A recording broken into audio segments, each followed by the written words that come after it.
Todo bien, gracias a Dios. Qué chévere. Listos para seguir la travesía, pues. Señor, para cerrarla y bueno, y reflexionar sobre ello. La cosita que ya se esté terminando, que nos falta poco. Ay, sí. Bueno, pero contentas que lo logramos hacer. Pero contenta, sí, Sí, señor. señor. Así es. Sí, señor. Pero no nos abandones, Trudy, volverás. No, yo no la no, si tenemos la reunión de la semana que viene y vamos a tener muchas cosas de que conversar. Como le digo, vamos a tratar de ver, de psicologizar todo lo que vamos a vivir. Vamos a llevarlo a la reflexión. Ya te hubieras dicho que estos meses eran fregados. Sí, fregado. Fregado. Sobre todo noviembre. Wow. Pero no solamente aquí, es en el mundo. El mundo. Hay lugares donde están más afectados. Esas son cosas que después pueden preguntarle a Alfredo, porque también depende de los países, de las cartas natales de los países. Sí. ¿Y cómo hacen con la fecha de nacimiento de los países? La declaración de independencia. Las declaraciones de independencia. Hola, buenas tardes. Hola. ¿Cómo están? Bueno, muy contentos de podernos reunir aquí y compartir. Así es, qué bueno. Ajá. Además, son cartas bonitas y es lo que necesitamos en este momento. Y más Es un lo que día, estamos conectarnos con el espíritu. y un día como hoy, ¿ah? Por eso mismo, y con el alma del mundo. Y entender que todo tiene un sentido, que las cosas no son así, que eso va a tener un sentido. Esperemos que sea positivo. Sí, esperemos. Y saber que después de la torre viene la estrella. Yo me imagino que hoy súper confundida esta semana con las horas de los cursos. Claro, con estos cambios de horario, bueno.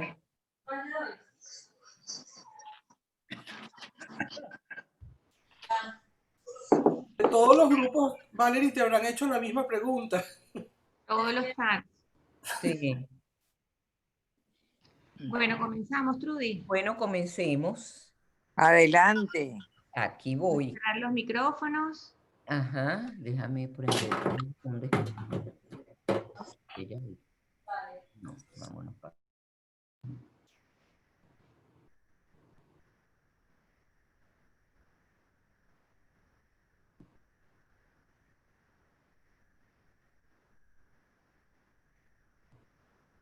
Trudy, puedes abrir tu micrófono y ya puedes compartir pantalla.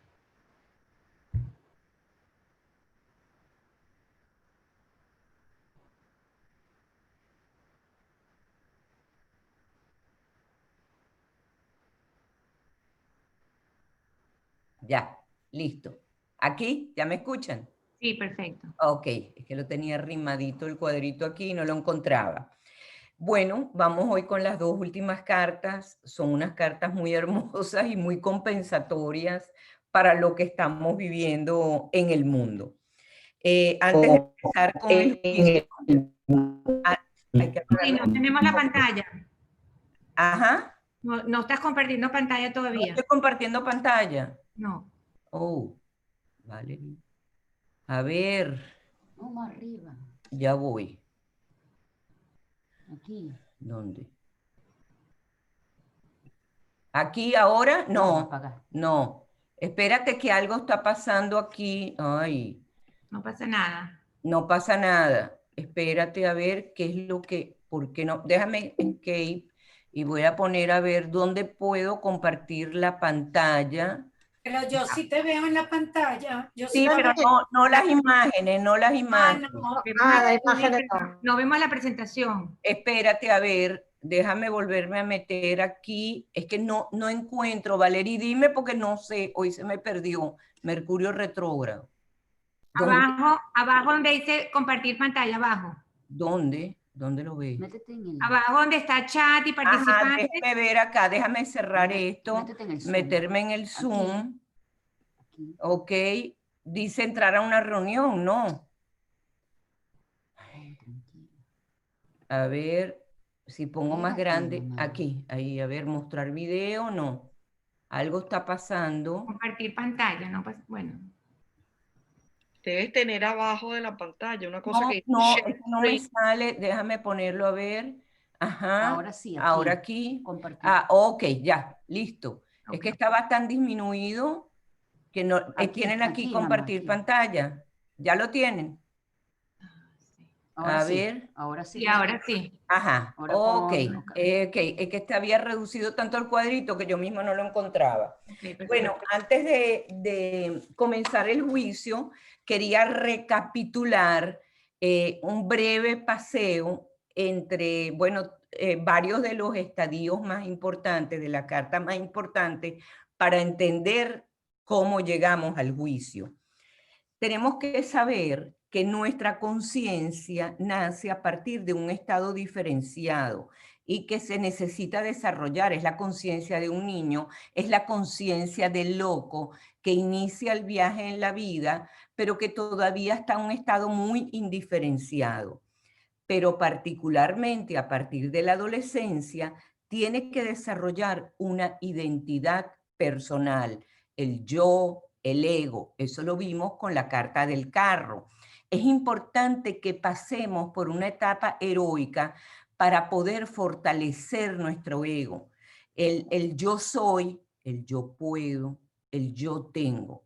No podemos entregar nuestro ego o relativizarlo sin haberlo fortalecido primero. El carro representa para el loco esa etapa en la que necesita diferenciarse del clan familiar, pues no necesariamente sus valores, visiones, expectativas coinciden con lo más genuino de su ser. Entonces tenemos esa etapa de fortalecimiento del ego que empieza justamente en la adolescencia con una rebeldía. La otra posición es la posición más neurótica, que es la de entregarse sumisamente pues al deseo del otro, llámese ese otro familia, colectividad. El carro ayudará al loco en las primeras etapas a desarrollar su personalidad y lo va a ayudarse a afianzar en el mundo a través de sus propios proyectos educativos, familiares, sociales, profesionales. O sea, es muy importante de que la primera etapa de nuestra vida, hoy en día la vida se ha prolongado tanto, que la primera etapa también se ha prolongado mucho, que estemos abocados a fortalecernos en el mundo circundante, a realizarnos en el mundo circundante. Es estudiar, graduarnos, buscar el trabajo, buscar pareja, formar familia, tener proyectos, formarnos a través también de las relaciones. El énfasis está puesto en esta primera etapa en los logros en el mundo circundante. Pero en una etapa posterior de la vida no es algo que escogemos, sino que nos va llegando de acuerdo a las circunstancias. Uno se tiene que percatar que el ego, si bien es necesario, resulta insuficiente para afrontar los desafíos que nos trae la vida. Y es entonces donde nos damos cuenta, como les dije, que ya el ego no es el rey, no es la divinidad, es el alcalde que hemos nombrado nuestra psique.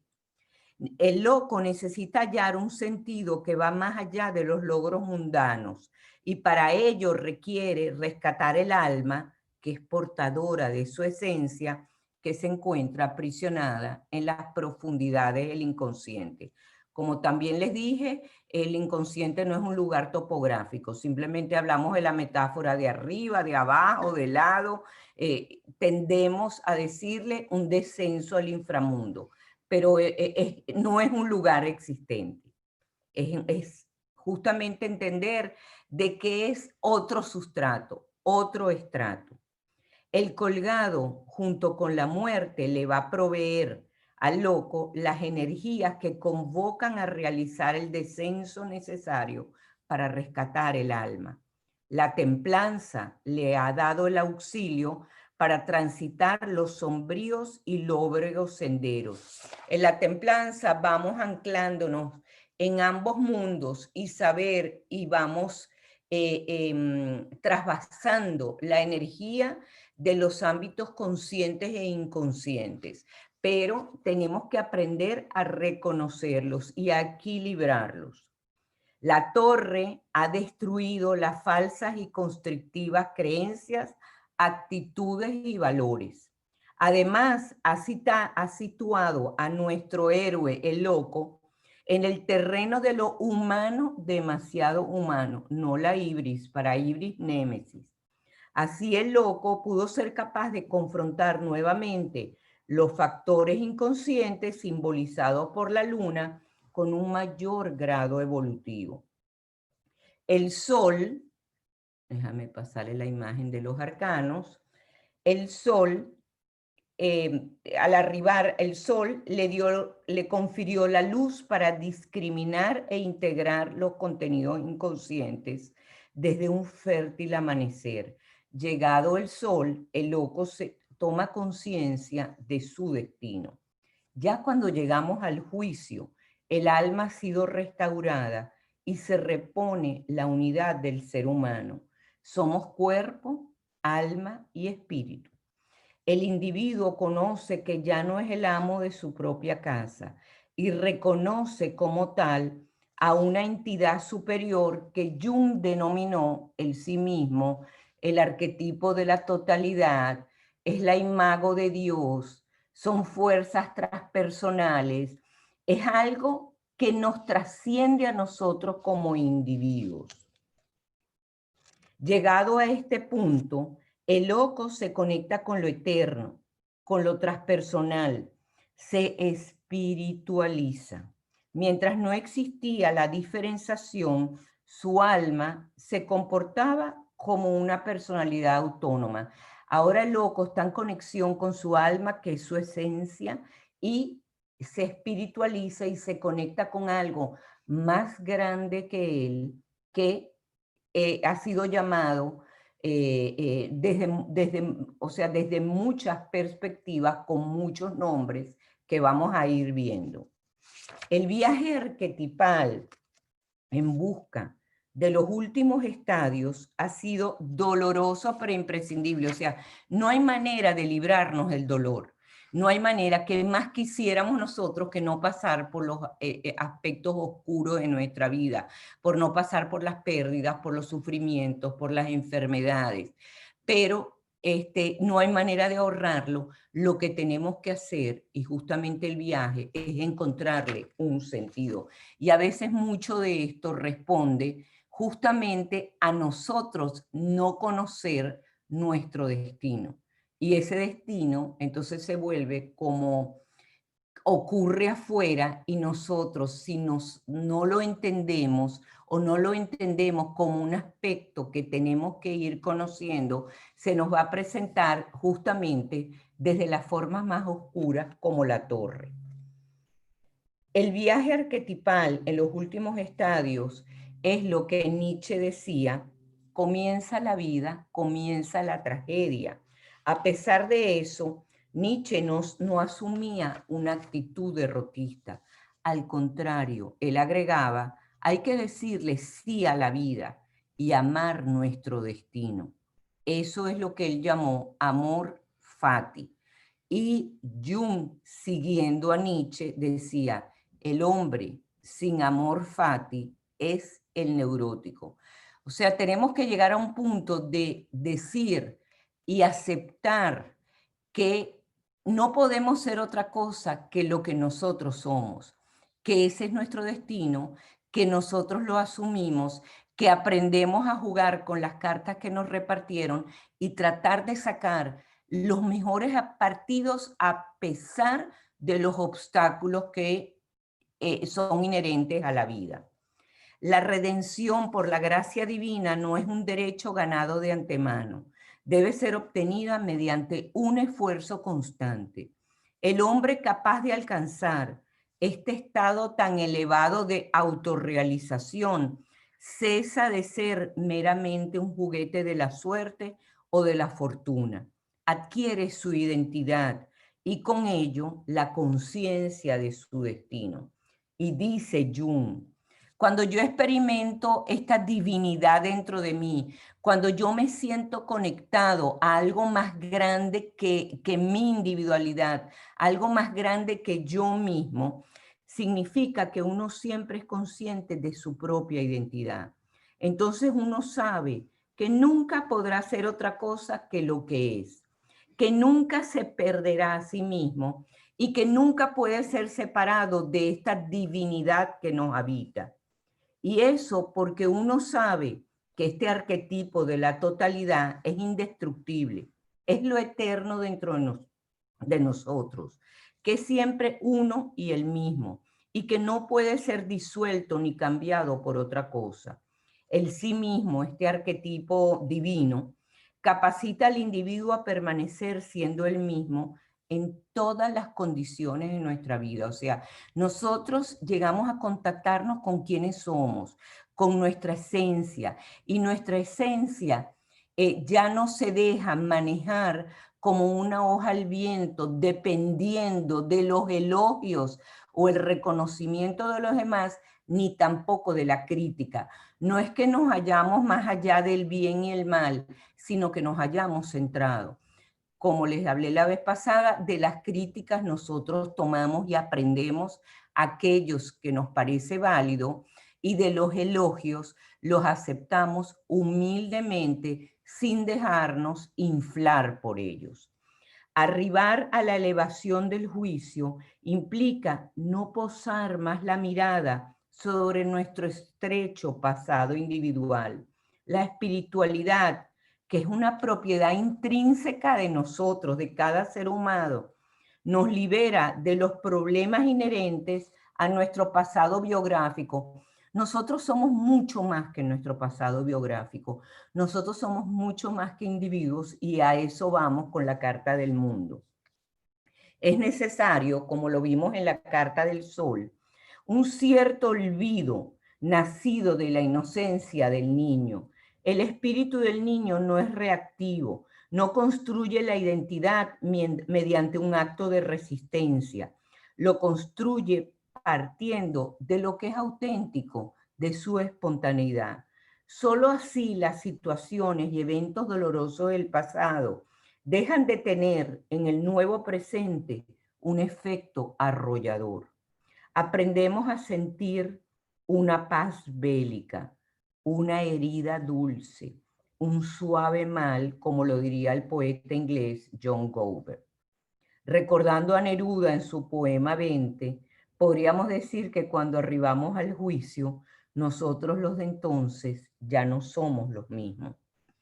No haber escuchado esta advertencia le costó la vida a la esposa de Lot, que al mirar y quedar su mirada fijada hacia atrás, quedó convertida en estatua de sal. Tampoco fue escuchada por Orfeo, quien fue a buscar a su amada que había muerto el día de su boda, al Hades, a su alma en el Hades. Y una de las condiciones que le dio a Hades para entregarle su alma es: no mires hacia atrás, confía en que la vida te va a traer aquello que tú necesitas. Orfeo, desconfiado a último momento, miró su mirada, fijó su mirada hacia atrás y perdió su alma en el camino. Nuestra vista debe posarse en el aquí y en el ahora, aunque por encima del nivel de conciencia ordinario. Es como la suprema exaltación del momento. En el estadio del juicio, esto lo habíamos visto y está también en Susurran los Daimones, que nosotros vivimos entre dos tiempos, entre el entrelazamiento de dos tiempos, el tiempo cronos, que es el tiempo justamente devorador, el tiempo de nuestros relojes, el tiempo que dice que nacemos, no, crecemos, nos multiplicamos y morimos, pero tenemos un tiempo profundo que se cruza, que es el tiempo kairos, el tiempo kairos, que es el tiempo profundo, el tiempo que nos da una dimensión a cada evento. Simplemente no vivimos los eventos como meros sucesos, sino que empezamos a verlos de una forma simbólica. El cruce de ambos ejes es el que nos va a dar una enriquecida visión simbólica de la existencia. El pensamiento simbólico es un pensamiento en analogías, en relaciones y síntesis, y está referido a la totalidad. El pensamiento simbólico establece la conexión entre las dos mitades del mundo, que son el dentro y el afuera. Así, el propio yo se convierte en la imagen reflejada del universo, y el universo a la vez se refleja en nosotros. Fíjense cómo todo es fractal de todo. Aquí les puse el ADN y la onda electromagnética, la célula y la superficie lunar.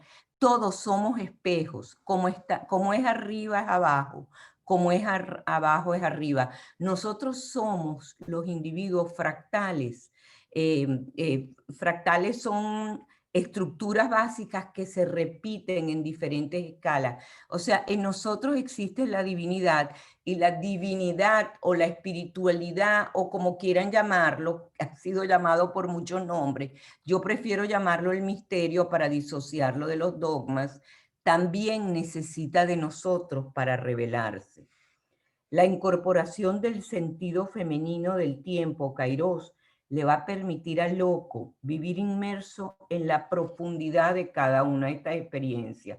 No es simplemente que fue, ay, mira, me sucedió esto, o choqué, o estoy teniendo una cantidad de problemas con mucha gente al mismo tiempo.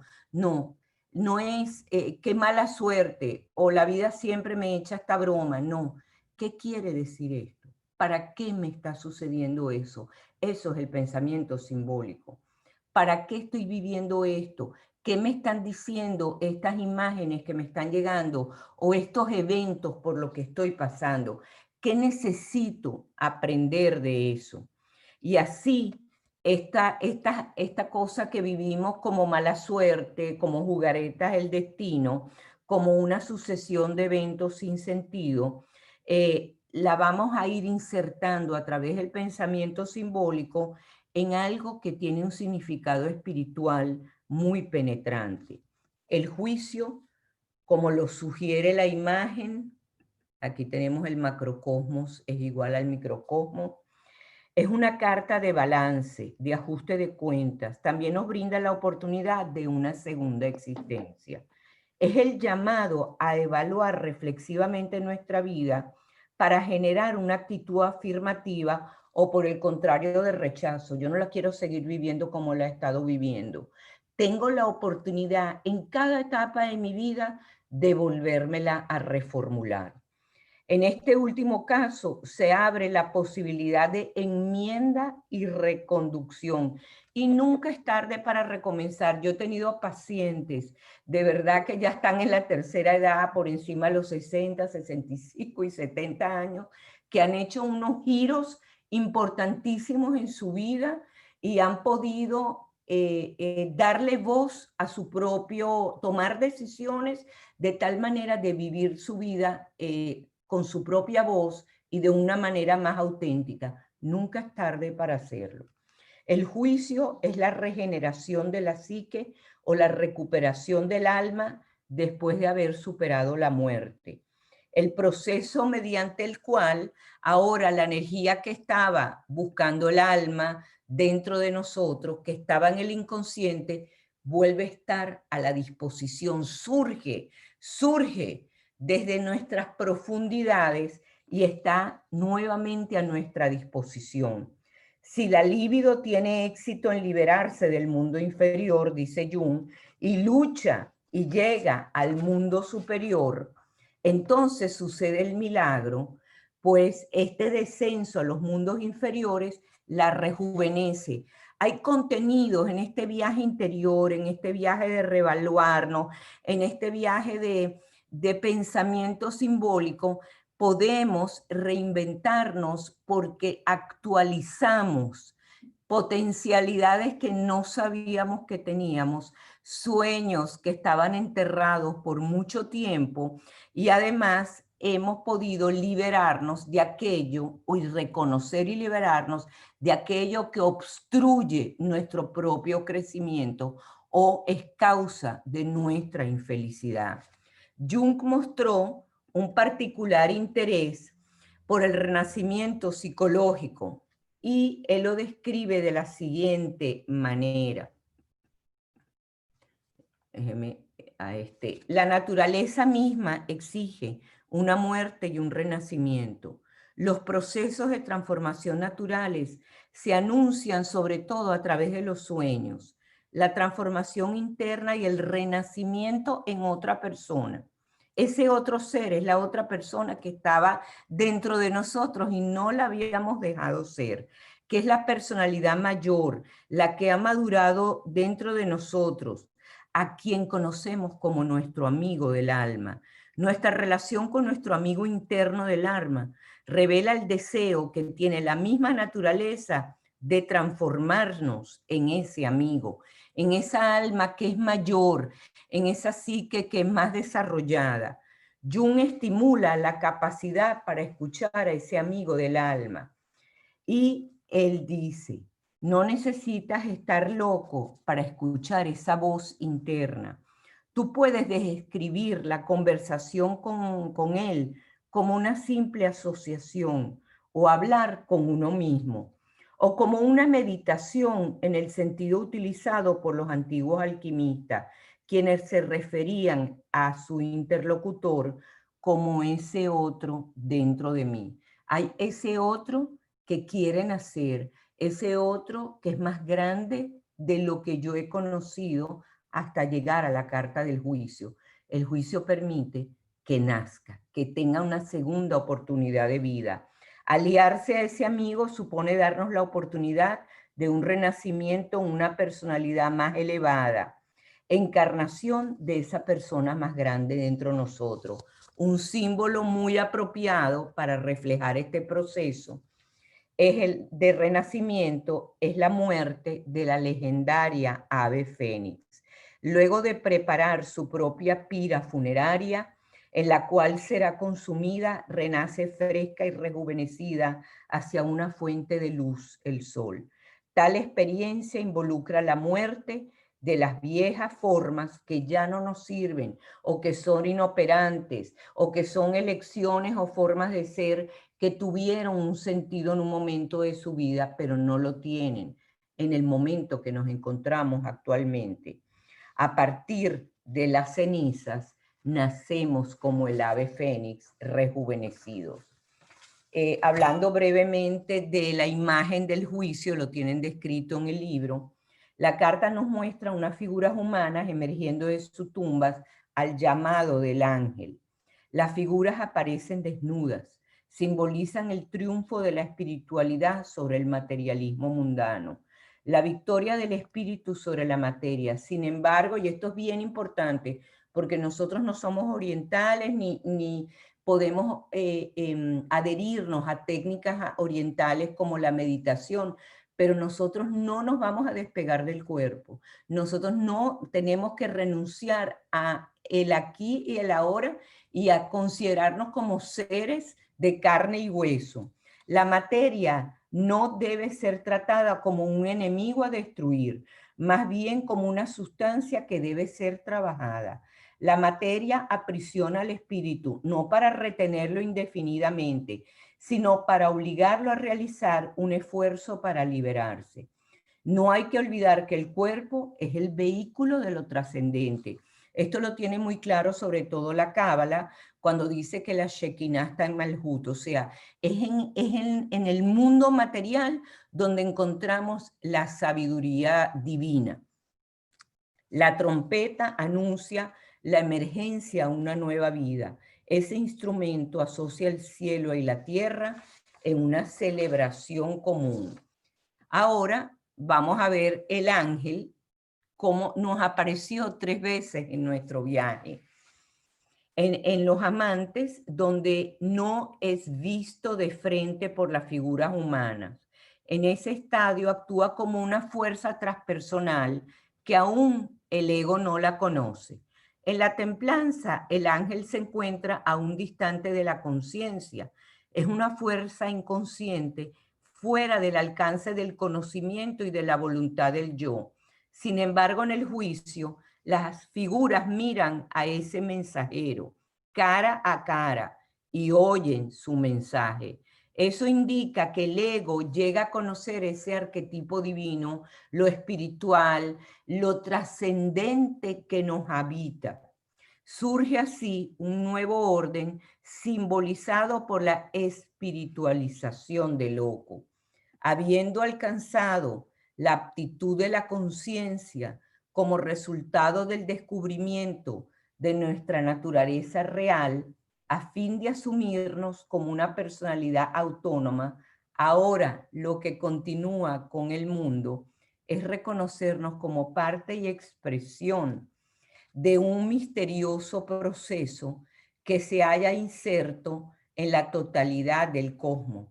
Cada individuo es parte constitutiva de la tela cósmica, de la urdimbre del universo, de la conciencia cósmica.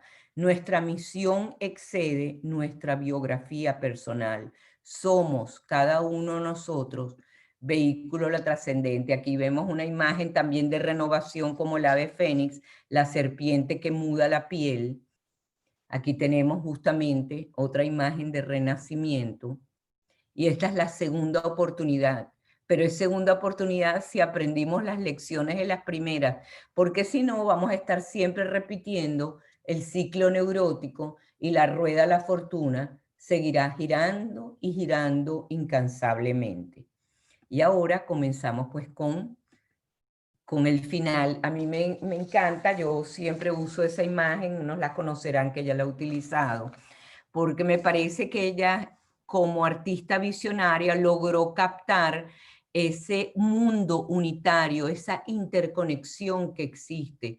Este cuadro, Armonía, Remedios Varo, dice, el personaje trata de hallar el hilo invisible que une a todas las cosas. El mundo nos trae ese hilo invisible. Este es el mundo.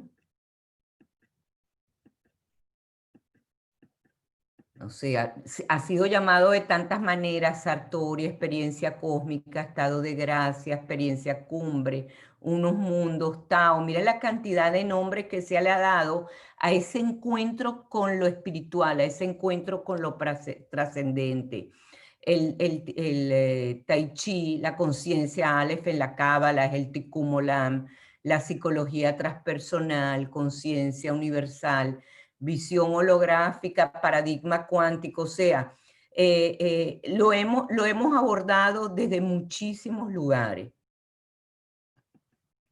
Entonces vayamos entonces a sumergirnos en lo que representa esta carta. Llegado al final del viaje, la psique del iniciado se ha unificado, superando sus contradicciones internas. O sea, todas estas voces interiores empiezan a tener una coherencia. El hombre pasa así de ser un dividuum, estamos todos divididos y fragmentados y neuróticos, a ser un individuo. Porque la individuación que describe Jung, o la autorrealización, tiene por objeto englobar en una unidad, dar coherencia, las múltiples voces disonantes provenientes de las subpersonalidades en nuestra psique. O como lo dice Nietzsche tan bello, dice, reunir en una unidad todo lo que es en nosotros, fragmento, enigma y espantoso azar. Me acuerdo el sueño de un paciente, ahora me vino a la mente, donde vimos que empieza a lograr una coherencia en esta polifonía de voces interiores, cuando en el sueño el director de orquesta, un director de orquesta muy admirado por él, le pide que salga de la música, que salga de la orquesta, suba al estrado y sea él quien dirija la orquesta. Entonces, es una imagen que me parece que es una imagen muy clara de lo que significa dar coherencia a todos estos músicos que nos habitan y que tienen que tocar de manera coherente la partitura que nos ha repartido el destino. Al trascender todos estos conceptos dualísticos, entramos en sintonía con las fuerzas dinámicas del universo. Es el camino espiritual conducente a la conciencia cósmica, en la cual el mundo visible se funde en unidad con lo trascendente que es invisible. El mundo es la carta que representa la meta para la entrega de la gran obra. Esta es la meta de una vida, porque nosotros podemos llegar hasta el sol y decir, bueno, hemos renacido como individuos, tenemos un segundo chance, pero si nosotros si continuamos la búsqueda, nos damos cuenta que nosotros somos parte de toda una conciencia cósmica, no solamente somos individuos, es eso, no solamente somos islas, estamos conectados, como decía John Donne, con todo el universo, con las personas, con los objetos, con otras galaxias, y hay una inteligencia cósmica de la cual nosotros formamos parte. El encuentro con esta conciencia transpersonal, con lo transpersonal o trascendente, en el cual se suspenden las contradicciones, es conocido como una experiencia mística, es la unión mística, o el paso del egocentrismo a la egotrascendencia. El control representado por el carro es una experiencia personal, representa la encarnación del nacimiento del ego, o sea, hasta el carro somos nosotros mismos, hasta el sol somos nosotros mismos, pero ya cuando seguimos estas dos últimas etapas del viaje, nos damos cuenta que somos parte de algo mucho más mayor que nosotros mismos. Por ello, el carro representa la primera creación, cuando dice al principio, Dios creó el cielo y la tierra, porque fue separando los opuestos. Sin embargo, la total entrega encarnada en el mundo es una experiencia trascendente, evocada en una segunda creación, tal como es descrita en el Apocalipsis. Acuérdate que el Apocalipsis es la revelación y dice, vi un nuevo cielo y una nueva tierra. La palabra trascendente procede del latín tras, ir más allá, por encima, scandere, elevarse, trepar. De tal manera, la trascendencia implica elevarse por encima de los muros artificiales erigidos por el ego. Los límites se rompen superando las brechas ilusas. Con el mundo, los velos de malla se han rasgado, permitiéndonos tener un vislumbre de la eternidad. La trascendencia significa sentirse conectado con un orden espiritual superior a nosotros, llámese misterio, Dios, maestro ascendido, Tao, Chi, conciencia cósmica, Ein Sof, energía universal, noósfera. Se le ha dado muchos nombres y voy a hablar un poco más adelante que este encuentro con lo espiritual es independiente de cualquier dogma. Un hombre agnóstico o un ateo puede tener un encuentro o vivir una experiencia que lo trasciende. Puede vivir una experiencia mística, que es el encuentro directo, sin intermediarios, con algo mayor que nosotros. También un hombre muy creyente dentro de dogmas muy estrictos puede encontrar un camino interpretado, seguir con lo que nos entregan los escritos, pero no vivir la experiencia personal de ese encuentro que es un encuentro sublime, y eso trataré de ir describiendo. Durante la activación de la energía simbolizada por las dos últimas cartas, nuestra conciencia ampliada siente la necesidad de trascender al yo personal, al yo individual. Se percibe movilizado por un impulso imperioso que desborda al ser solo yo, para promover el descubrimiento de nuevos sentidos. Más que una necesidad, es una convocatoria. La convocatoria de velar los profundos misterios de la existencia. Y con ello entramos al espacio de revelación transpersonal. La dimensión transpersonal, aquella profundidad que anima nuestra vida, va más allá de lo que somos como individuos y es ajeno a los deseos y expectativas personales, pues empuja, o más bien desdibuja, los límites de nuestras entidades individuales. Llegamos a tener la certeza de que no somos solamente seres separados, sino que abren nuestra conciencia a la percepción que somos parte integral y vinculada de una corriente universal de la cual la vida es eterna e infinita.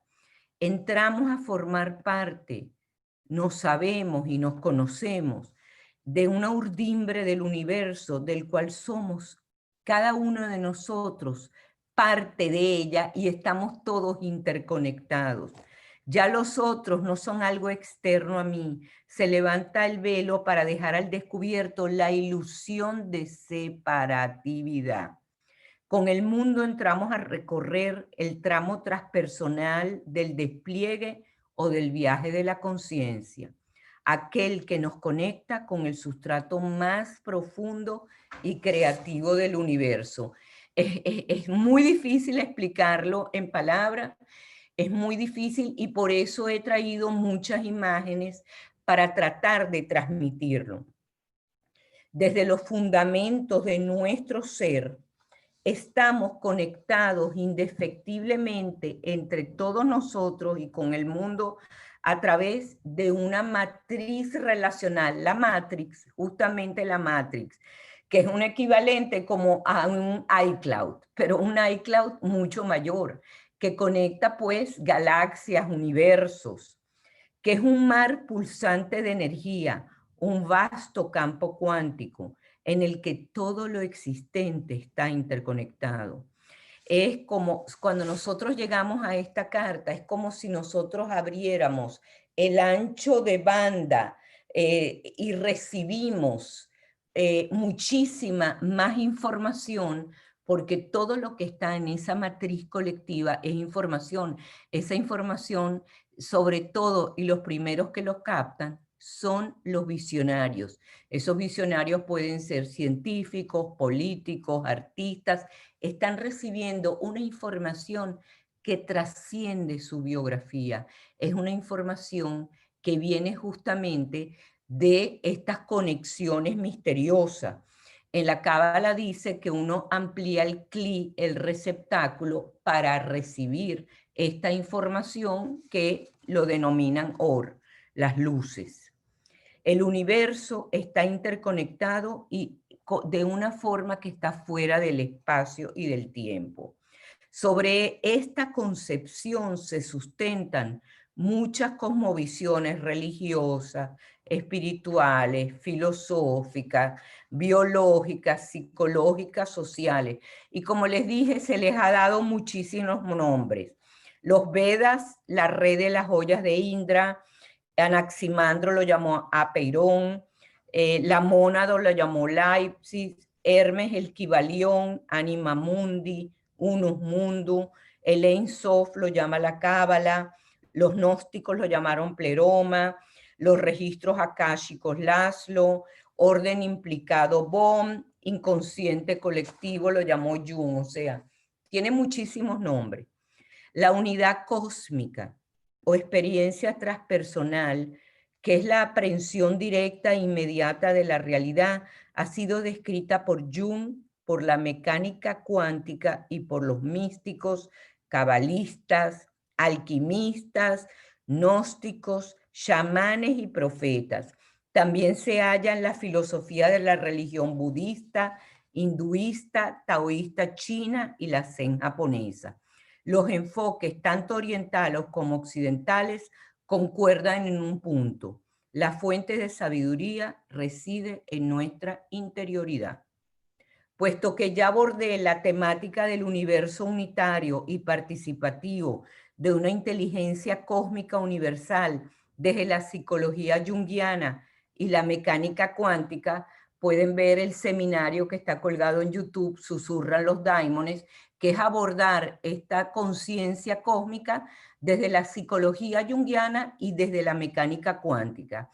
Esta vez lo haré desde la perspectiva mística, a fin de destacar las implicaciones espirituales de la concepción del universo unitario interconectado, porque como bien dice el dicho, todos los caminos conducen a Roma, donde ciencia y espiritualidad ya no resultan ámbitos irreconciliables. Quizá por ello no tenemos que extrañarnos que laureados físicos y padres de la mecánica cuántica como Wolfgang Pauli se interesaron por la espiritualidad. Pauli estudió los arquetipos y la cábala, Niels Bohr, el Tao y la filosofía china, Erwin Schrödinger, todos son nobeles de física, filosofía hindú, y Werner Heisenberg, las teorías platónicas de la antigua Grecia, solo por nombrar algunos ejemplos. Lo que los místicos intuyeron hace tantos siglos, desde el siglo XX, lo están descubriendo los científicos. Entremos ahora de lleno al legado de los místicos o de quienes hayan vivido esta experiencia. La mística, del verbo griego mien, encerrar, de donde místico, cerrado, arcano o misterioso, designa un tipo de experiencia muy difícil de alcanzar, en que se llega al grado máximo de unión de nuestra psique con lo divino, con la transpersonal, con el misterio. Es el encuentro del hombre con los poderes transpersonales que residen en nuestra interioridad. La unión del macrocosmos con el microcosmos, representado en cada uno de nosotros. Sin embargo, por ser esta una sabiduría que proviene de los sustratos más profundos de nuestro ser, del ámbito de lo inefable, difícilmente puede ser explicada a través de conceptos. Es muy difícil que yo le transmita esto por los conceptos. La experiencia desborda el lenguaje, está más allá de lo que puede ser entendido por la razón o aprendido por cualquier concepto. Por ello, trataré de dar vuelta por las diferentes aproximaciones al tema a fin de intentarnos acercar a eso, que es mejor llamarlo misterio. La experiencia mística, pese a la imposibilidad de ser aprendida intelectualmente, es descrita de manera similar, independientemente de la cultura, la religión o la época. El místico francés Saint-Martin señala: todos los místicos hablan el mismo lenguaje, pues proceden del mismo país. Sri Ramakrishna dice: hindúes, judíos, musulmanes y cristianos se dirigen al mismo destino por distintos caminos. Y esto prueba el carácter arquetipal del hombre místico. Ahí tenemos William Blake, que él tuvo experiencias místicas, este gran poeta, grabador, que decía: todas las religiones son una. Entonces yo voy a tratar de traer desde distintas místicos o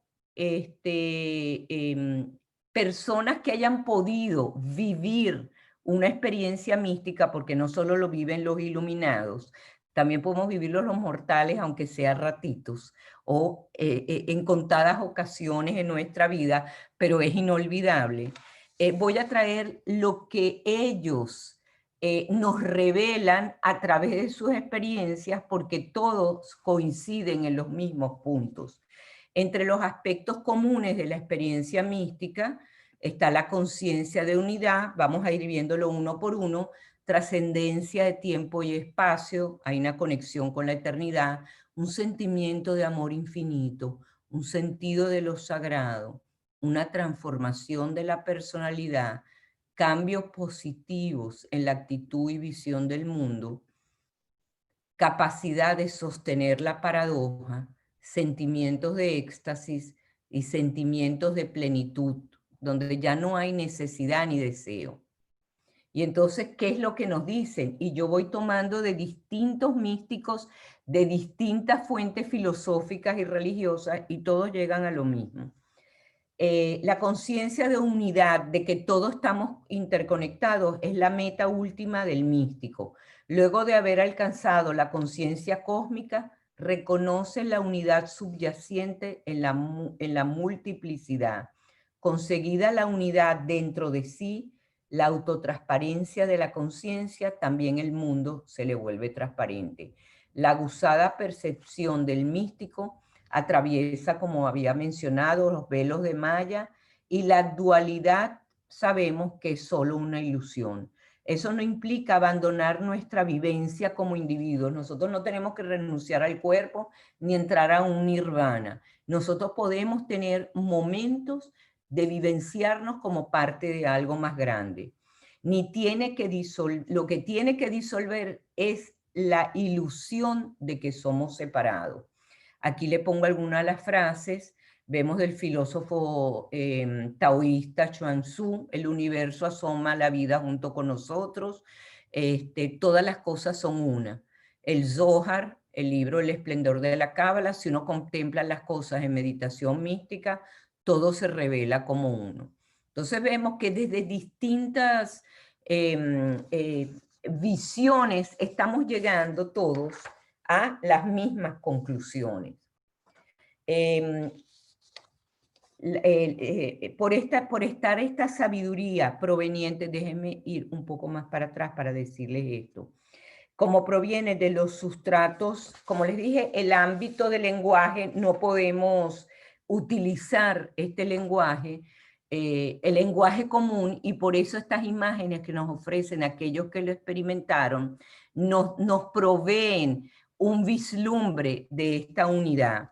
En la cábala judía, por ejemplo, el profesor Mario Saban concibe la conciencia de la unidad del yo con el no yo como la conciencia Aleph, y dice al respecto: a pesar de que tenemos que existir constantemente dentro de la dualidad permanente, que es la conciencia Bet o de fragmentación, nuestra conciencia puede operar dentro de la realidad con conciencia Aleph, donde percibimos la realidad objetiva como si la conciencia no nos pondría en una posición dual.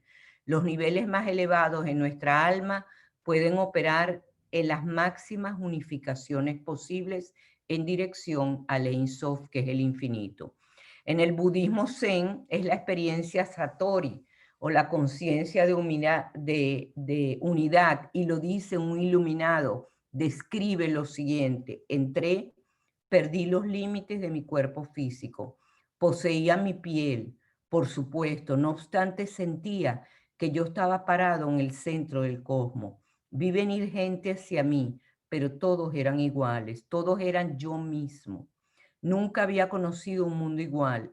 Anteriormente suponía que yo fui creado. Ahora debo cambiar mi opinión. Nunca fui creado. Yo fui el cosmos. Ningún individuo existe. La segunda descripción que nos traen los místicos es la trascendencia del tiempo y del espacio. La experiencia cósmica o transpersonal supone la expansión o extensión de la conciencia, no solo hasta las fronteras habituales del yo, sino que nos desborda en tiempo y espacio. William Blake lo dice hermosísimo: si las puertas de la percepción se purificasen, cada cosa parecería al hombre como es infinita, y también ver un mundo en un grano de arena y un cielo en una flor silvestre, el infinito en la palma de tu mano y la eternidad en una hora. ¿Qué concepto puede decir cosas tan hermosas como lo dicen los que han vivido esa experiencia? La conciencia cósmica nos conduce a un sentimiento de amor infinito, transpersonal, pues el camino espiritual es ante todo una historia de amor. Cada individuo es dentro de la trama sin costuras del universo una extensión de sí mismo. Al amarse así, necesariamente, cada uno que se ame a sí mismo, necesariamente amaremos al otro, porque todos somos extensiones. El prójimo no es algo separado. Todos somos extensiones uno de los otros. Adquirimos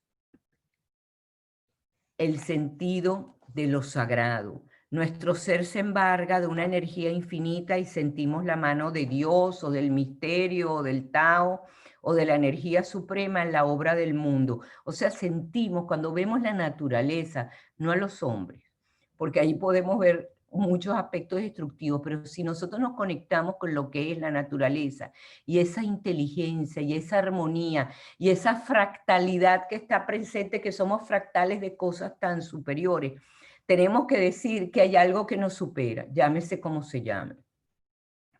Ya no tiene cabida esto de sí, el sentimiento nihilista, la vida no tiene sentido, nacemos para morir.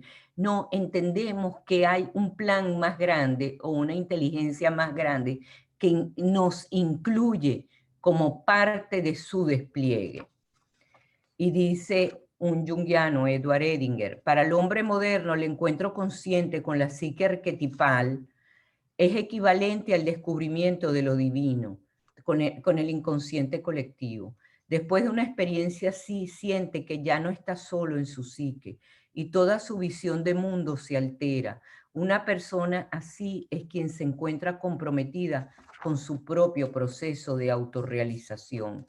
Ahora todo ha cambiado, ahora todo sigue siendo lo mismo. Ahora seremos capaces de observar lo extraordinario en lo ordinario, de hallar la belleza en lo efímero, de percibir la naturaleza divina de lo manifiesto y lo mundano.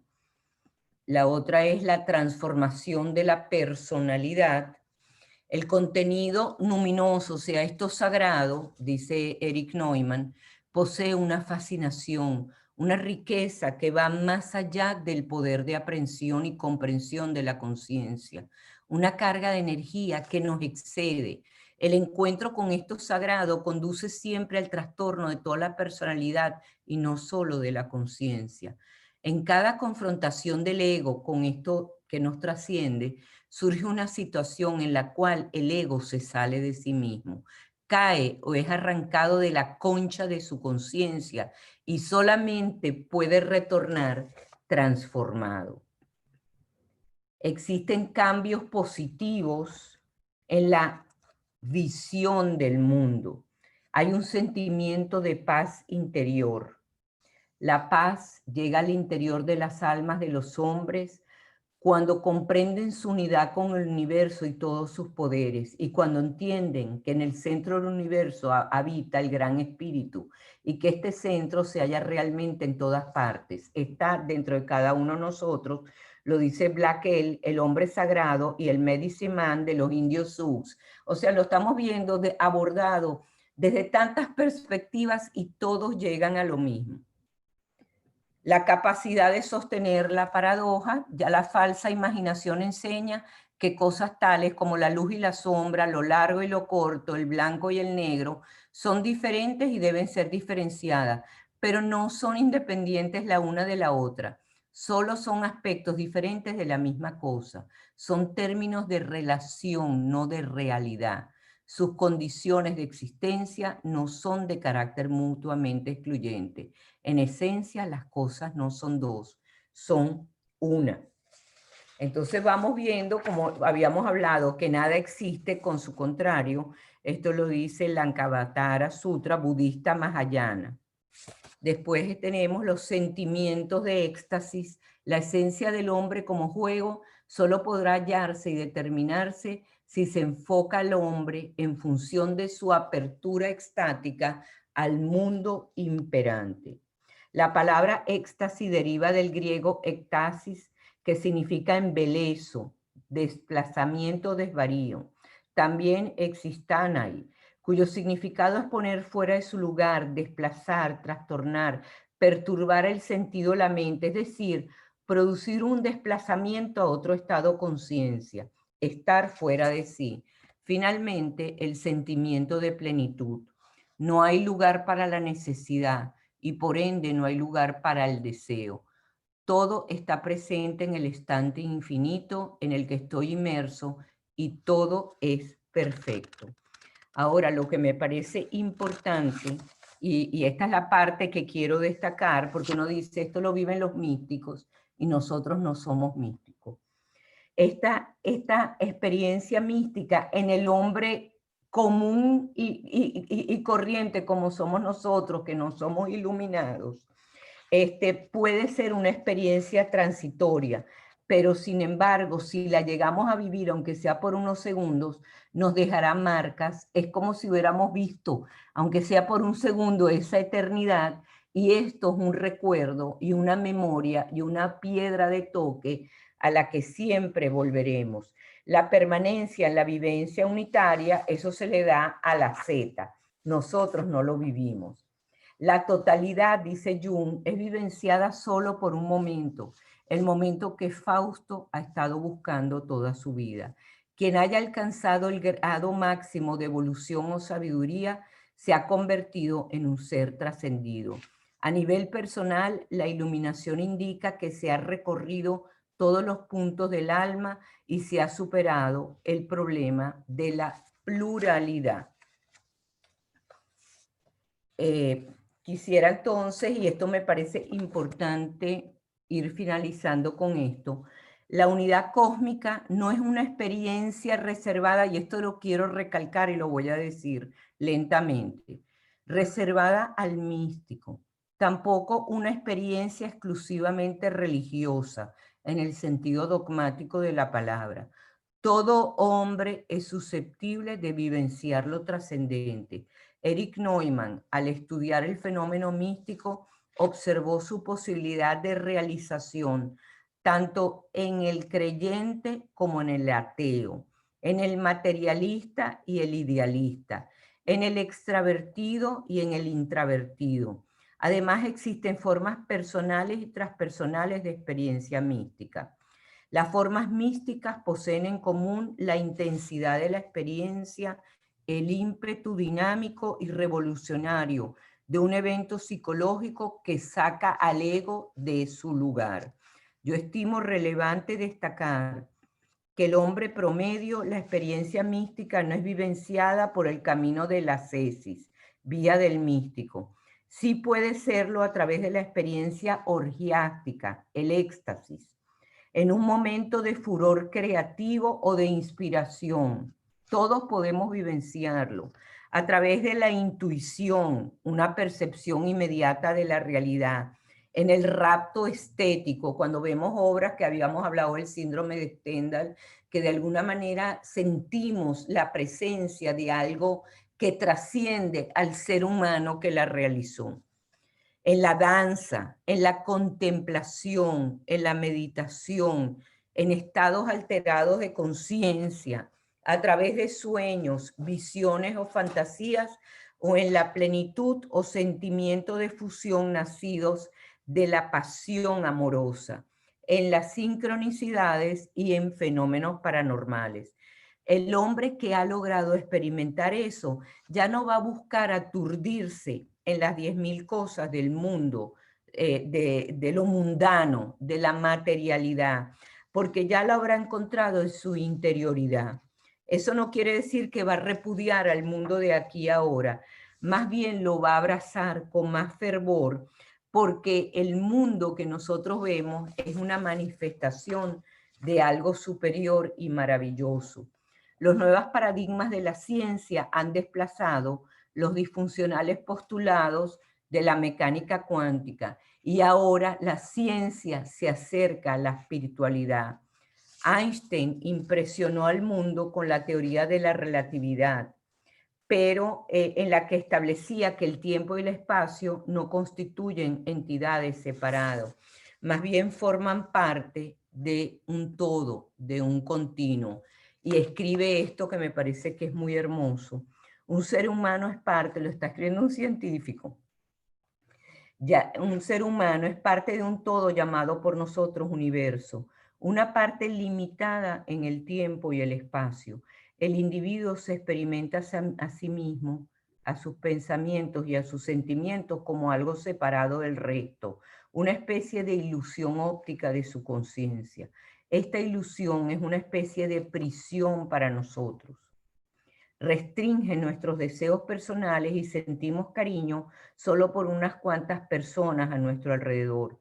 La tarea debe consistir en liberarnos de esta prisión, al ampliar nuestro círculo de compasión para abrazar a todas las criaturas vivientes y a toda la naturaleza en su belleza. Nadie es capaz de lograr esta tarea completamente. Sin embargo, el esfuerzo es en sí mismo una parte de la liberación y fundamento para nuestra seguridad interior. Por ello, no se trata de renunciar al mundo circundante.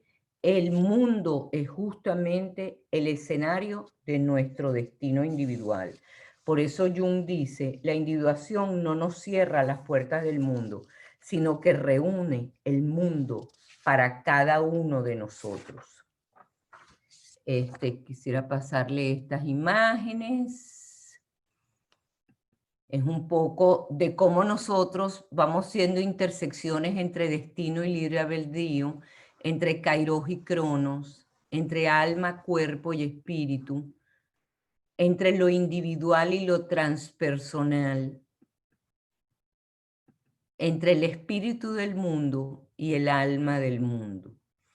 Y hablando brevemente de la imagen, para concluir, vemos que una figura danzante en el medio de la imagen. ¿Y por qué la danza es tan importante? Dice que mientras otras artes viven sujetas al tiempo y al espacio, en la danza existe simultáneamente las dos dimensiones. Y citando a Elial Watson, aprecia en la danza la metáfora más idónea para simbolizar la participación unitaria del hombre y el cosmos. Y dice, de todas las formas de expresión, la danza debe ser la básica y relevante. Nada puede proporcionar con tanta eficacia una forma externa a la experiencia interior. La poesía y la música existen en el tiempo. La pintura y arquitectura son una parte del espacio. Solo la danza existe simultáneamente en el tiempo y el espacio. En ella la creación y la cosa creada, el artista y la expresión son una y la misma cosa. Hay una participación completa. En las cuatro imágenes de las esquinas evocan las cuatro figuras externas de la rueda de la fortuna. Esta es la visión de Ezequiel o el Masé Merkabah en la Cábala, que es el misterio de la carroza de fuego. No obstante, a diferencia de la fortuna, el individuo no aparece acá a estar atado y sometido pasivamente a los vaivenes de sus giros. Alcanzado el estadio del mundo, ha encontrado un centro creativo y danza activamente con los cambios inherentes a la existencia. El mundo es el punto de arribo del loco a su destino.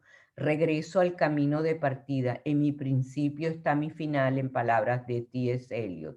Sabes que habrás llegado a tu centro cuando tu punto de partida y llegada coinciden. Con todo, es ahora cuando conoce el lugar que nunca ha abandonado. A su vez, asumirá una lucidez. El camino y el quien lo recorre son en esencia lo mismo. Nuestro iniciado llega así a ser el héroe de su propio drama. Alcanza la famosa ecuación sánscrita Tat Tuan, tú eres eso. Y el Tao, descansar en Tao, dice Jung, significa satisfacción, totalidad, alcanzar nuestro destino, misión cumplida. Enriquecido con la sabiduría inmemorial del alma y del espíritu, nuestro loco estará en un proceso de constante cambio creador y reaccionará a los patrones globales de la naturaleza. El loco ha finalizado con el mundo la iniciación en los misterios de la vida. La danza del mundo marca su liberación. El círculo se cierra y el hombre termina según ha comenzado, un hombre místico, y como tal habrá aprendido lo más importante de las lecciones a saber. Nosotros no descubrimos la realidad, más bien participamos en su creación. Al final del viaje, el individuo debe haberse despojado de los falsos atuendos que le daban su máscara, su persona, abandonado las defensas del ego, reconocido la sombra como parte de su personalidad e integrada a la conciencia en lugar de proyectarla sobre los demás, haciendo de los otros los chivos expiatorios. Llegar a un acuerdo con la personalidad contrasexual, el ánima o el ánimos de su psique personal y haber actualizado las intenciones del destino. No obstante, el logro de tales objetivos es difícilmente alcanzable en el transcurso de una vida. El viaje del loco, a través de los misterios mayores del tarot, nos ha mostrado que el desarrollo de la personalidad no es una meta a ser alcanzada, es un proceso constantemente dinámico. Por ello, la meta es importante solo en tanto idea. Lo esencial es la obra que conduce a la meta. Esa es la meta de una vida. Asimismo, habremos aprendido que la vida no está exenta de tempestades.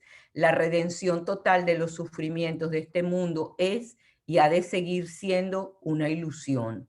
No obstante, la madurez se mide por la capacidad de alcanzar la necesaria serenidad, centrarnos en la rueda de la fortuna, llegar más a su centro y no quedarnos en la superficie girando constantemente con los vaivenes.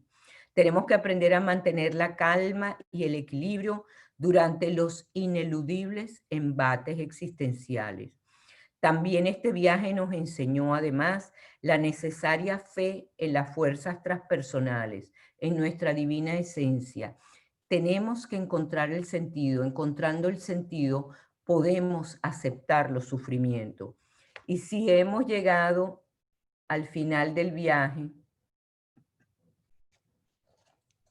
o a Ítaca, y no la encontramos a la altura de nuestras expectativas, recuerda que Ítaca no te ha traicionado. Sabio como te has vuelto, con tanta experiencia podrás comprender lo que significan las Ítacas. Aquí tenemos el ánima mundi, el alma liberada del mundi, nuestra conexión con ese cosmos unitario, y quisiera finalizar con profundos agradecimientos a Valerie Buchara por el acompañamiento técnico y sobre todo por la motivación, por haberme motivado a realizar este viaje. Alfredo Jiménez por ampliar las imágenes arquetipales al macrocosmo, actualizando el principio alquímico de correspondencia, como es arriba es abajo, como es abajo es arriba. A Luis Bon por mostrarnos los ropajes contemporáneos de los arquetipos primordiales a través de las imágenes cinematográficas. A Emily, mi nieta, por ser mi maestra tecnológica y mi compañera de viaje. A David Alfonso, que actuó detrás de bambalinas, nuestro corresponsal junguiano, quien desde Madrid llevó el Zoom al YouTube. Y finalmente a todos los participantes por haber hecho posible este viaje del despliegue de la conciencia. Muchas gracias.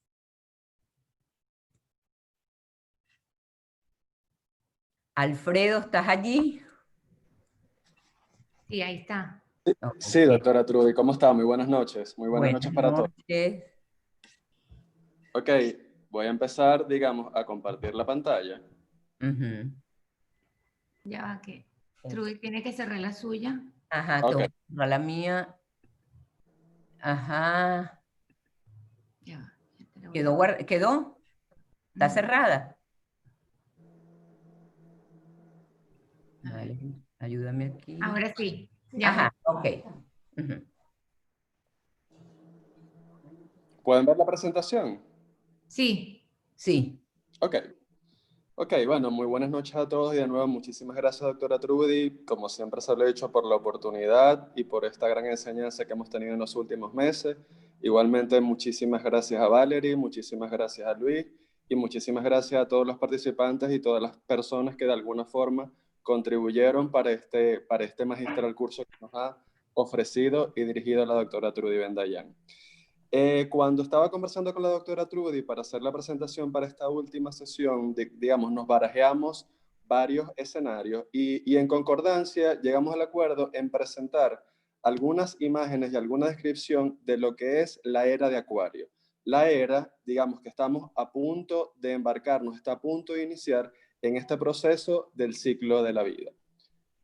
Admito que inicialmente es un gran reto hablar de la era de Acuario y sobre todo, digamos, ante este público tan, digamos, tan estudiado y tan preparado. Pero bueno, quisiera como que esbozar algunas ideas principales. Lo primero que quería explicar es el origen y por qué hablamos de las diferentes eras y por qué hay una transición de las diferentes eras. Y la razón que explica esta transición entre las diferentes eras es un movimiento astronómico llamado precesión de los equinoccios. Otros autores lo llaman precesión equinoccial. Y este movimiento está dado de la siguiente manera. Todos sabemos que la Tierra está girando alrededor del Sol y que a su vez rota alrededor de su propio eje. Y que a su vez nuestra Vía Láctea está girando alrededor del centro universal. Pero la Tierra tiene otros muchos movimientos y recorridos que son desconocidos por ser muy, muy lentos. Y uno de estos recorridos es precisamente la precesión de los equinoccios. Todos sabemos que la Tierra tiene una inclinación aproximada de 23.5 grados. Pero fíjense, no es tan conocido que este eje, a lo largo que la Tierra se va moviendo alrededor del universo, va rotando, formando un cono, como lo podemos ver en la imagen. Fíjense, este movimiento es muy, muy lento, ya que tiene una velocidad aproximadamente la Tierra, este eje se mueve 1 grado cada 72 años. Por lo tanto, es un movimiento totalmente imperceptible porque es muy, muy lento.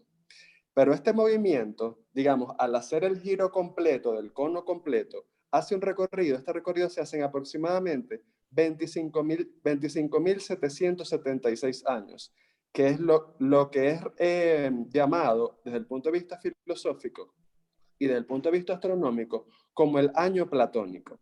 Entonces, el año platónico es este movimiento circular que hace el eje de la Tierra en forma de cono, en donde va girando los 360 grados, y al girar los 360 grados va apuntando a las diferentes constelaciones y a los diferentes signos zodiacales que están proyectados en el cielo.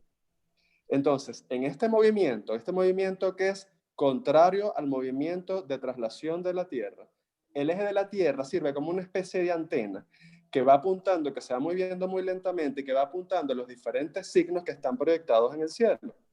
Entonces, muy lentamente, aproximadamente hace 2000 años, este eje pasó del signo de Aries al signo de Piscis. Y es importante resaltar de que cada mes, es decir, el tránsito de todo este eje, de esta antena de la Tierra por cada uno de los signos, dura aproximadamente entre 2148 y 2160 años. Y como lo dije anteriormente, al ser el movimiento de esta antena de la Tierra, de este eje de la Tierra, contrario al movimiento de traslación, en vez de ir al movimiento de Aries a Piscis, va en sentido contrario, va el mes platónico empieza en Piscis y termina en el signo de Aries. Entonces, fíjense, como lo estaba diciendo hace algunos minutos, en este momento tan importante de la historia de la humanidad, estamos viviendo esta transición de lo que fue la era de Piscis a lo que está siendo la era de Acuario, la era del aguador. Entonces, fíjense, la era de Piscis, según los estudiosos en astronomía y astrología, inició aproximadamente hace 2000 años con el nacimiento de Jesús. Se toma el nacimiento de Jesucristo como el inicio de la era de Piscis. Y para hablar un poco de la imagen de Piscis, Piscis es un símbolo de agua y es mutable. Y su imagen nos recuerda al agua de la inmensidad del océano, que lleva y disuelve todo lentamente, como lo podemos ver en la imagen. Es el ser frente a lo ilimitado, lo universal, delante del remolino del espacio y del tiempo, del éxtasis místico. En la imagen de Piscis podemos ver a los dos peces colocados en sentido inverso, tendiendo a escapar el uno del otro. Piscis es, desde el punto de vista simbólico, es regente de la casa 12 y es regido por Júpiter y Neptuno. Y la era de Piscis fue una era en donde se destacó, sobre todo por la importancia de la religión y el arte durante los últimos 2000 años. Podemos ver cómo la religión, digamos, se expandió desde el punto de vista político, social y económico alrededor de todo el mundo. Entonces, una de las características de esta era de Piscis fue precisamente la importancia de la religión en todos los ámbitos de la vida del ser humano y el florecimiento y la expansión de las artes en todas sus manifestaciones. Esto lo podemos ver en la presencia de la energía jupiteriana, de la energía de Neptuno y de la energía de la Luna, que fueron los tres planetas que de cierta forma fueron los regentes y caracterizaron esta época de Piscis. Quizás el evento más destacado, más característico de la época de Piscis fue la ascensión del cristianismo como la religión imperante del imperio. Y en este sentido, quiero, digamos, hacer la observación o quiero llamar la atención o la colación de un libro escrito por Jung llamado Aion, en donde Jung hace una investigación muy exhaustiva y muy profunda sobre las diferentes proyecciones del self, del sí mismo, de la imagen del mundo durante la era de Piscis.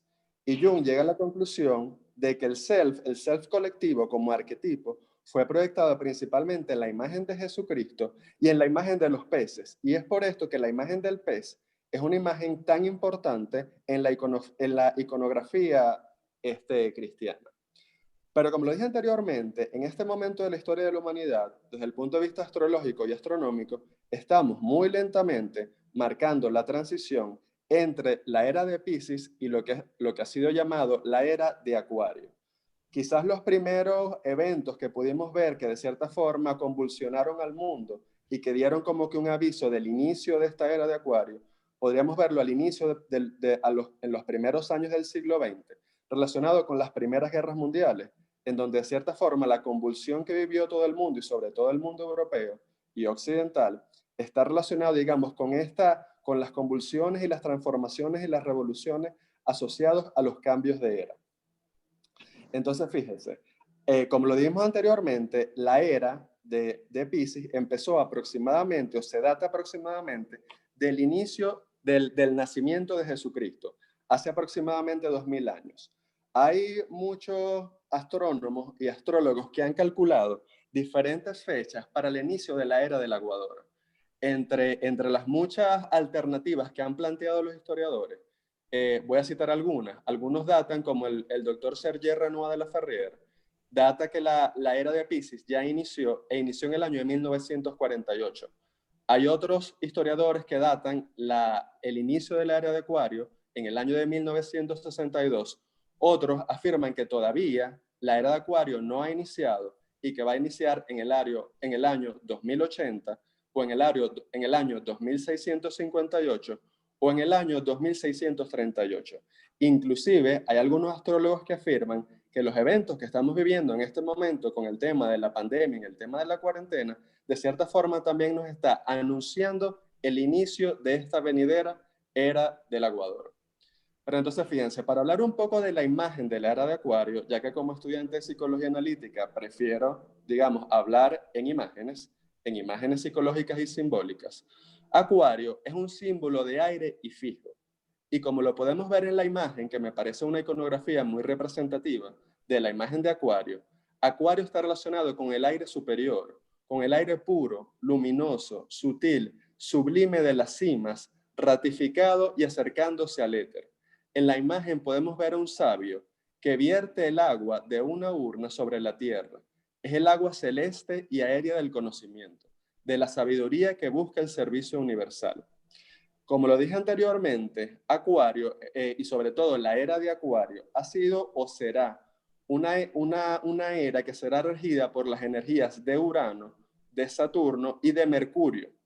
Y desde el punto de vista digamos, de la energía que está relacionado con esta era, está relacionado con la cooperación, con las fraternidades, con las esperanzas, con los maestros, con la igualdad y con el equilibrio. Entonces, hay muchos autores que han de cierta forma escrito sobre qué podemos esperar sobre la era de Acuario. Y muchos autores dicen que la energía de la tecnología, de la ciencia, de las revoluciones científicas, de la sabiduría, del conocimiento, pero a su vez de las fraternidades, de alcanzar, digamos, esa energía o esa experiencia de las que nos habló la doctora Trudy del mundo, del proceso de individuación, son parte de las características psicológicas de esta nueva era. Y si nos ponemos a ver, digamos, si la era de Piscis era la era, digamos, en donde el self era proyectado en estas imágenes de estos peces contrapuestos, en la era de Acuario es la imagen donde el self será encarnado por el ser humano, encarnado por el hombre, encarnado por esta imagen angelical que hemos visto en la figura de los amantes, en la figura de la templanza y en la figura del juicio.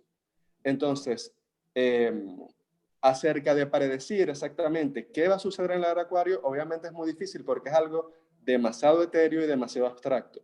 Pero podemos observar que en los acontecimientos presentes que estamos viviendo, digamos, se está manifestando esta energía acuariana en todos sus aspectos.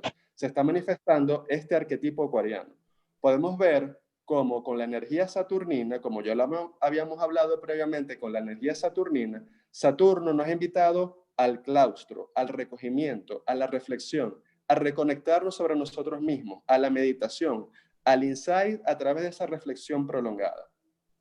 Podemos ver cómo Urano, de cierta forma, que es el regente de los cambios bruscos, de los cambios revolucionarios, de lo inesperado, pero también es la energía de la ciencia, de la tecnología, y cómo de cierta forma la ciencia y la tecnología han formado a ser el primer personaje, el personaje protagónico, digamos, en este mundo durante este año que hemos venido experimentando.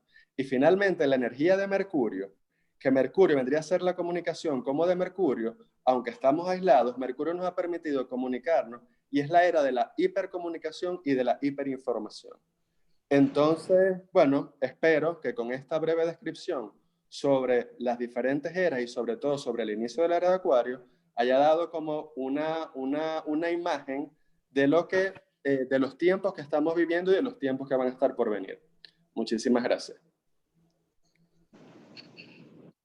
Gracias, Alfredo, magnífico. Es bien importante haber dado esa percepción y de las cosas que, como vimos, somos fractales de lo que está sucediendo allá arriba. Los planetas nos hablan de que estamos en un estado de transición. A veces los estados de transición son muy difíciles porque tienen que estar precedidos por la torre, pero eso no quiere decir que esta destrucción o estos estados difíciles del mundo sean permanentes. Acuario trae otras cosas, otra liviandad, y me parece excelente pues que Alfredo nos los haya presentado. Muchas gracias. Luis, ¿estás por allí? Muchas gracias, doctora Trudy. Sí, por acá estoy. Voy a compartir un segundito la pantalla. Ya va. Me tengo que mover esto para acá. Ajá. Bueno, cuando Trudy me dijo El juicio y el mundo, aunque hay muchas películas y muchos momentos también en las películas que una escena, ¿no? Que me pueda hablar sobre la trascendencia o sobre ese cambio de conciencia, pues metiéndole un poquito de cabeza a la cosa, conseguí una película que funciona perfectamente para hablar de las dos cosas, y es Cloud Atlas, el Atlas de las nubes. Es una película que, bueno, si no la han visto, pero parada obligada. Después de esta clase, si quieren todavía como asimilar mejor todos estos conceptos que les ha dado Trudy, Cloud Atlas es una muy, muy buena opción, de verdad. Cloud Atlas es dirigida y escrita por Lana y Lily Wachowski. Ellos eran los hermanos Wachowski, los que hicieron Matrix. Se pone a imaginar, bueno, Matrix, Cloud Atlas, esa conexión que hay ahí. Los hermanos Wachowski después se cambiaron de sexo y ahorita son Lana y Lily Wachowski, y también esta película la dirigen junto con Tom Tykwer. Tom Tykwer es el mismo director de Corre Lola Corre, que es una película también espectacular que habla sobre las múltiples posibilidades que tiene una vida, y él hizo la adaptación del Perfume. Entonces, ya tienen como el background de estos directores. Cloud Atlas es lo que nosotros llamamos en guión un multiplot. Los multiplot son películas que tienen muchas historias que están interconectadas por...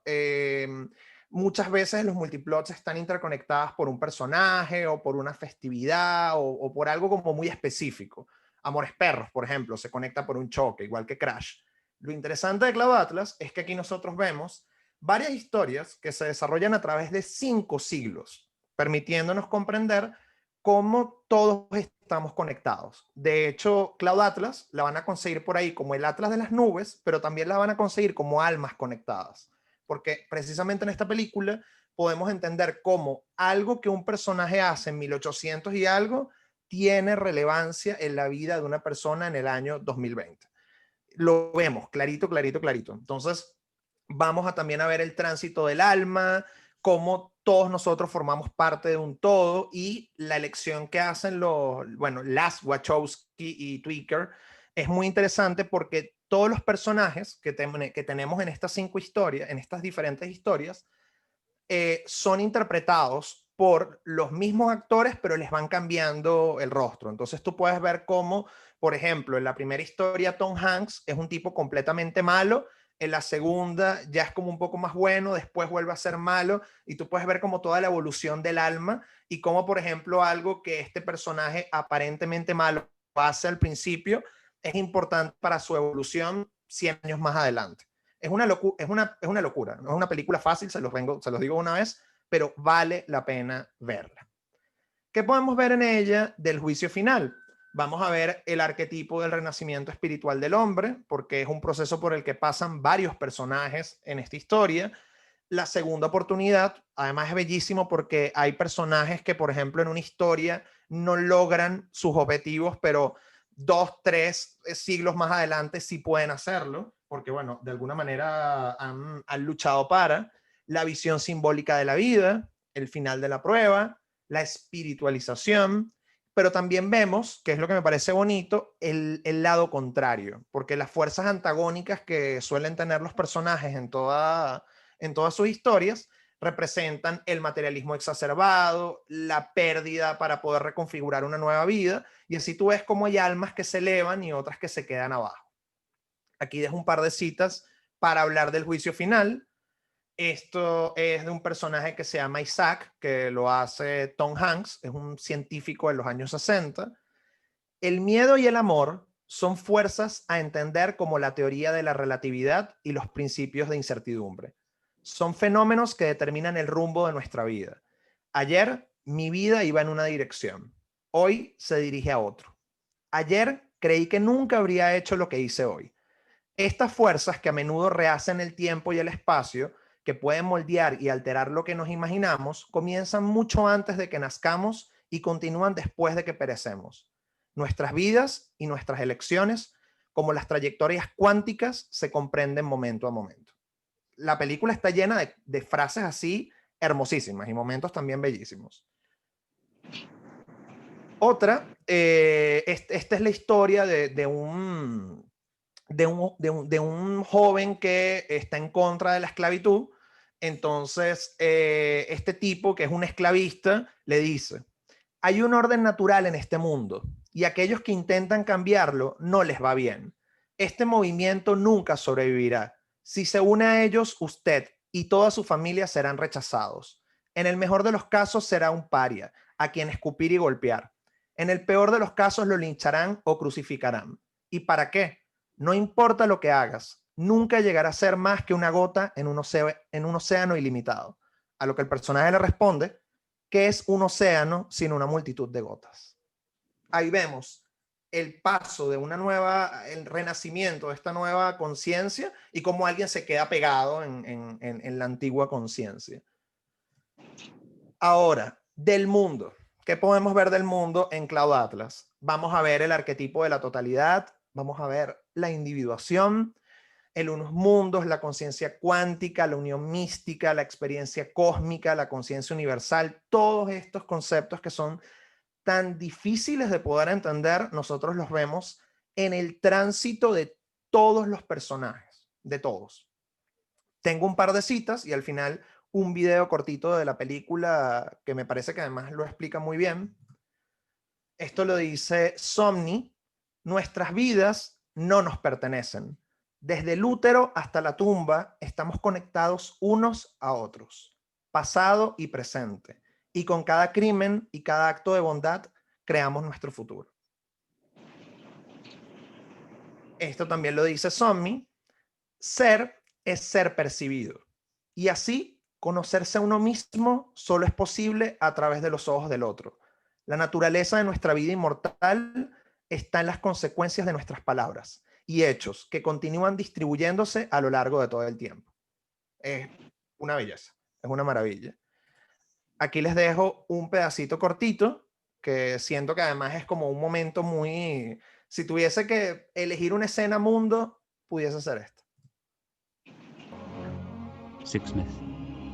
I climb the steps of the Scott Monument every morning, and all becomes clear. Wish I could make you see this brightness. Don't worry. All is well. All is so perfectly, damnably well. I understand now that boundaries between noise and sound are conventions. All boundaries are conventions, waiting to be transcended. One may transcend any convention if only one can first conceive of doing so.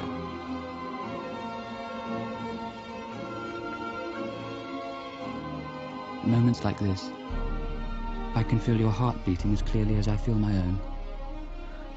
And I know that separation is an illusion.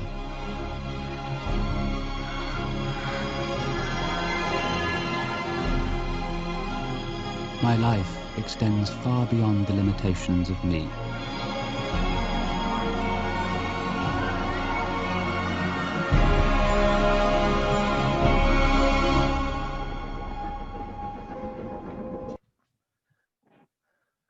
Ok. Bueno, como les digo, Cloud Atlas es una película bellísima y es como el componente ideal para terminar de ver esta clase. Trudy la vio y estoy seguro que me va a secundar desde ahí. Muchas gracias, Trudy, por invitarme a este viaje. Agradecido con todos ustedes por la participación. Alfredo, Valerie, gracias, gracias, gracias. De verdad, ha sido muy enriquecedor para mí hacer este ejercicio y creo que este grupo fue maravilloso. Así que gracias, Trudy. Gracias a todos. Gracias, Luis. Realmente nunca deja de sorprenderme. Digo, wow, tenía una apuesta con mi hija. Ella decía, va a poner Atlas Cloud y yo dije, The Fountain. Así que ella tuvo razón. Realmente es como una vez te comuniqué que nosotros sin hablarnos estamos realizando una danza. Y esa es justamente la interconexión que tenemos entre todos los individuos. Cuando veamos entonces caer las torres y todo, entiendan que eso tiene un significado mayor y que el sentido no siempre lo encontramos en el momento. Vamos a unir los puntos después del tiempo. Confiemos en la conciencia cósmica. Muchas gracias, Luis.